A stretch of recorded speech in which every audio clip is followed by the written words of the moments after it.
প্রতিদিন একই রকম খাবার খেতে ভালো না লাগলে মুখের স্বাদ বদল করার জন্য এই একটি মাত্র খাবারই যথেষ্ট। হ্যালো এভরিওয়ান, আসসালামু আলাইকুম।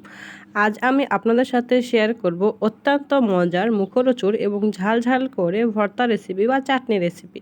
টমেটোর ভর্তা বা চাটনি। এইভাবে টমেটোর চাটনি করলে দুর্দান্ত মজা হয়, যেটা রুটি পরোটা দিয়েও খাওয়া যায় অথবা গরম গরম ভাত দিয়েও ভীষণ মজা লাগে। এইভাবে যদি আপনি একবার টমেটোর ভর্তা বা চাটনি করে খান তাহলে আপনি প্রেমে পড়ে যাবেন। নস্টালজিয়া একটা খাবার, ভীষণ মজা লাগে এইভাবে যদি টমেটোর চাটনি করে খাওয়া যায়। সো ভিউয়ার, চলুন আমি এই ভর্তাটা কিভাবে করেছি সেটাই আপনাদের সাথে শেয়ার করা যাক। টমেটো চাটনি বা ভর্তা করার জন্য আমি এখানে লাল লাল পাকা টমেটো নিয়েছি। তারপরে এই টমেটোগুলোকে আমি ধুয়ে কেটে পরিষ্কার করে নিয়েছি এবং এরকম করে গোল গোল করে কেটে নিয়েছি।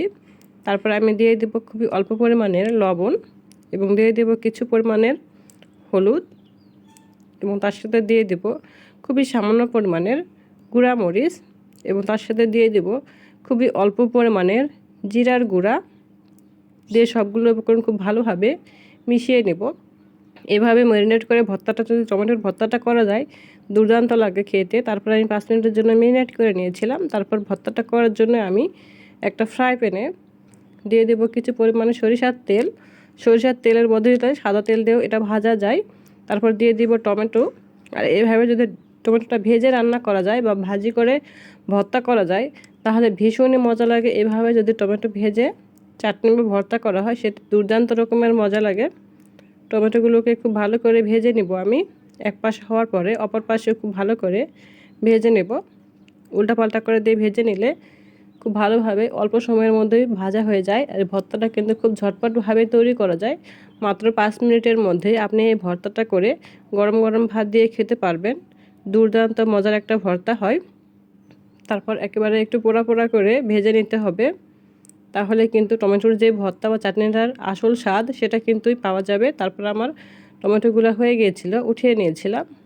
তারপর আবারও দিয়ে দেব কিছু পরিমাণে সরিষার তেল এবং তার সাথে দিয়ে দেব পেঁয়াজ কুচি এবং তার সাথে দিয়ে দিব রসুন কুচি। দিয়ে সবগুলো উপকরণ খুব ভালো করে ভেজে নিতে হবে। পেঁয়াজটা যখন একটু রং বদল করা শুরু করবে তখন দিয়ে দেব 2টা শুকনা মরিচ। দিয়ে খুব ভালো করে ভেজে নিয়েছি বেরেস্তার মতো করে। তারপর এখন ভর্তাটা আমি করব, এই জন্য আমি টমেটোগুলোকে নিয়ে নিব। খুব ভালো করে কিন্তু এরকম করে ভর্তা করা যায়। তারপর নিয়েছি ভাজা পেঁয়াজ রসুন, নিয়েছি শুকনা মরিচ এবং তার সাথে দিয়ে দেব খুবই অল্প পরিমাণের লবণ। দিয়ে পেঁয়াজ, লবণ এবং মরিচগুলোকে খুব ভালো করে ভেঙে মেখে নেব।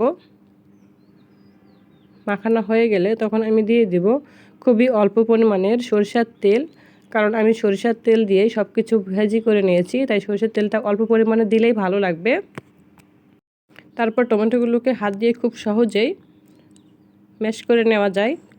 এইভাবে ম্যাশ করে নিলে কিন্তু টমেটোর ভর্তাটা খুব ভালোভাবে রেডি হয়ে যায়। তারপর দিয়েছি কিছু ধনিয়া পাতা কুচি।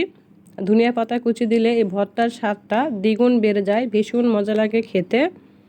এই তো আমার টমেটোর চাটনি ভর্তা করে একেবারে রেডি হয়ে গিয়েছিল। তারপর আমি পরিবেশনের জন্য উঠিয়ে নেব। আর এইভাবে যদি ঝাল ঝাল করে টমেটোর চাটনি করা যায় তাহলে গরম গরম ভাত দিয়ে অত্যন্ত মজা লাগে খেতে। 1 প্লেট ভাত অনায়াসে খুব সহজেই খেয়ে নেওয়া যায়। কোনো প্রকার মাছ মাংস কিছুই প্রয়োজন হয় না। ভীষণ মজার একটা রেসিপি হয়।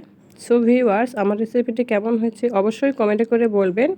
আর আমার রেসিপিটি যদি ভালো লেগে থাকে তাহলে অবশ্যই আমার চ্যানেলটাকে সাবস্ক্রাইব করবেন এবং পাশে থাকা বেল আইকনটি বাজিয়ে দিবেন। Thank you watching my video.